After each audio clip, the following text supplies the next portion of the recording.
Hi, this is Vicky with Turning Home Volunteers, and I hope you had fun with the journal activities and some of the amazing art exploration of letters.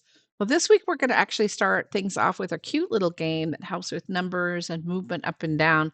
And then we're going to do an activity which has our learners' favorite thing to do in it, gluing. And then it's time to get outside and start looking for letters in our environment. And finally, we'll play a letter bingo game, which I'm sure is to delight all of your families. So let's start with the little letter game or the little letter number game. This game we called Beat Me. This game is super fun to play and really easy. And all you need is the piece of cardboard with the lines on it and one token and a dice. We start with a one dice in the middle, and then each player is actually moving in the opposite direction of the opponent. So player one is headed down, and player two is moving up. So if we pretend like player two actually rolls the number two, what that would mean is that they would move down 2 places. And then let's give player two a time, and they are going to actually roll a 6, and they're going to move 6 up. And as we see now, they only have 2 spaces to go before they actually win and get to the exit. Doesn't look good for this player here. Let's take a look at the next roll. Well, as I said, the board doesn't look good for player one. They're supposed to be trying to get down this way. And bad news, he rolled a 1 and only moves a single spot. Not looking good for player one. Well, it's player two's time, and she rolls a 3, which moves her off the thing, and yep, you got it. She wins. This game, I think the things I like about it the most is that it helps them work with dice. It's really compact. You can fit it into your purse, or it can go in a side pocket. And it teaches kids about winning and losing. And it's almost as kind of random whether they win or lose each time they play, which is great.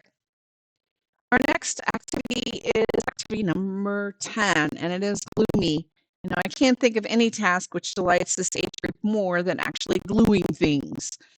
And we put together a set of materials from donations made to our organizations of recycled materials and art materials, but I'm sure you can find things at your house to add to it.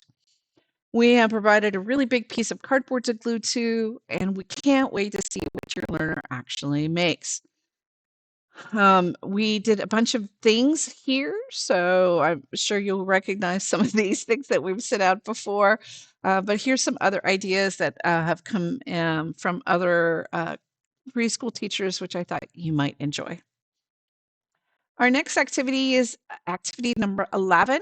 There are letters all around us. We just actually need to take a walk. They're on street signs and apartment letters and signs for stores and mail, and you can even find letters at the park.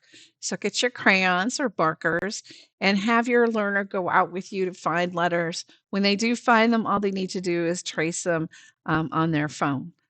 Let's go find them. Our last activity, activity number 12, in your box, you're going to find a set of bingo cards and a call-out card.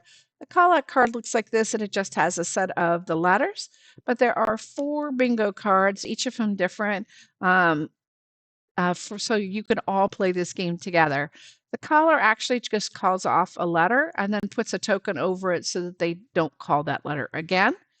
If a player card has that letter, they would mark it off, like here, and put a token over it on it. If they complete a row or a column or a diagonal, then they have bingo. You can also play blackout bingo, which is the caller basically calls all the letters on their call-out sheet, and whoever completes their card first wins. Well, we hope you enjoy the games. We hope you enjoyed this session. Our next session is on robots and machines.